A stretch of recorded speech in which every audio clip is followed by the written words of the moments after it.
أما أصفياء التبيان، والصلاة والسلام على سيد العلماء وإمام الفضلاء، صلاة تنفعنا يوم القضاء وبعد. أهلا ومرحبا بحضور لجنة التحكيم بالتصفيات النهائية، السيد الأستاذ محمد عبد الحميد ياسين المؤيد العام، والسيد الأستاذ قاسم المؤيد الثانوي، والأستاذ سيد بسيوني مدير التعليم الثانوي بإدارة التعليم، السيدات والسادة زملاء الكرام أبناء تلاميذ وطلبة. أما بخصوص حضور الزملاء اليوم فهو لمشاهدة إلقاء التلاميذ والطلاب والتعرف على كيفية اختيار القصائد وصحة اللغة العربية وإخراج الحروف من مخارجها الصحيحة وحسن اختيار التلاميذ والطلاب وكذلك الحروف السرية والإصابة. هذا وبالله التوفيق، فتتفضل اللجنة مشكورة.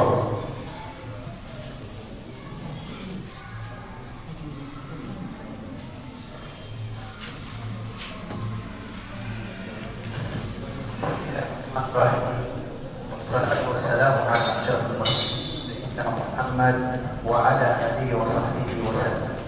اليوم نبدأ تحكيم مسابقة الإلقاء الشعري للعام الدراسي 2013-2014. الحقيقة احنا كل سنة بيتم التصفية أو التحكيم في المحافظة أي في قنا. بيحصل كالآتي أو بيتم كالآتي، إن إحنا عندنا 9 إدارات. ال9 إدارات كمثال لذلك مثلا الصف الرابع بنجيب ال9 أولاد. إحنا المطلوب مننا ولد فقط. من خلال ال9 بيبان الطالب المتميز، يعني الطالب المتميز من ال9 أي واحد حتى لو ما عندوش خبرة في التحكيم بيقول الولد ده أفضل واحد. السنة دي اخواننا الموجهين الاوائل في الادارات المختلفة قالوا ما عندناش فلوس، في المدارس ويصعب نقل الاولاد كل يوم نوديهم قنا، فيريد يتم التحكيم في الادارات. احنا قلنا ما فيش مانع واحنا هنتعب، مش مشكلة ان احنا هنتعب، بس الاختيار هيبقى معانا صعب شوية. الاختيار هيبقى صعب شوية.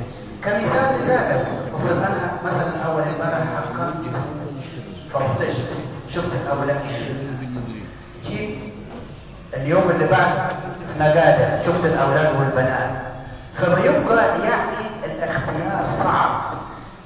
ممكن انسى الولد اللي شفته ففتشت والنهارده اللي شفته فتشنا وبكره اللي اشوفه في كف وهكذا. ولكن لعلاج هذا الموضوع ان احنا هنحكم مثلا في لجنة عجبني 1 2 3 4 هيتم اختيارهم، بس مش هيتقال دلوقتي لما نمر على باقي الادارات. بعد كده هيتم التصفية فين يا جماعة؟ في جنة ان شاء الله. على سبيل المثال بس بدل ما هيبقى 9 ادارات ممكن يكونوا 2، ممكن يكونوا 3، ممكن يكونوا 4. فان شاء الله احنا هنحكم النهارده اللجنة، بس التصفية للمرحلة الابتدائية يوم 15 اذا كان قدركم الاستعداد او لا. بمعنى اي اخصائي او اخصائية للتربية المسرحية او مدرس لغة عربية تم الاختيار للتلميذ او للطالب بتاعه اذا كان ابتدائي يوم 15 يوديه مدرسة التحرير الاعدادية. في يوم 16 تصفيات الاعداد، يوم 17 تصفيات الثانوي. بالتصفيات يا جماعة هنقدر نحدد مين. احنا بدل ما كنا حطيناهم 9 ممكن انا اختار على مستوى الامتحانات لقيت في سنة رابعة مثلا حوالي 3 اولاد متميزين هم اللي هنوديهم بين الثلاثة هيبان مين افضل واحد فيهم. ما يجيش الاخصائي او الاخصائيه يقول انا ما معيش فلوس او مصاريف اودي الولد، ده هي مش عايزين حوالي عن 5-6 جنيه. يعني الاخصائي او الاخصائيه او كلام واضح هي المكلفه او هو المكلف بوصول الولد الى مدرسه التحرير يوم التصفيات ان شاء الله. خلاص يا جماعه، واحنا عارفين طبعا الحقيقه الاداره تشمل من التمرين سبيل الالقاء الشعري كل سنه بياخذوا اعداد هتتميز ان شاء الله. نمسك عمليه التحكيم دلوقتي. احنا هنسمع كل الاولاد وكل البنات، بس في بعض الاولاد والبنات بيبقى القصائد بتاعتهم طويله. يعني بشوف ولد في الصناعه، شفت في كتاب ديزني جايب له حوالي 3 صفحات. لا، احنا لينا شروط جايباها اللائحه تحت الوزاره. المرحله الابتدائيه زمنها 3 دقائق، المرحله الاعداديه زمنها 4 دقائق، المرحله الثانويه زمنها 5 دقائق. انا ما يهمنيش الزمن يا جماعه، عارف اللي يهمني ايه؟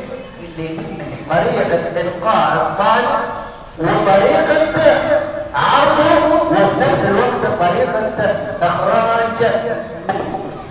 اخراج الحروف، مخرج الحروف وتطلع واضحه. يعني ولد او بنت عند مره بيستوعب على طول حتى لو تم الاختيار من الاداره ان شاء الله.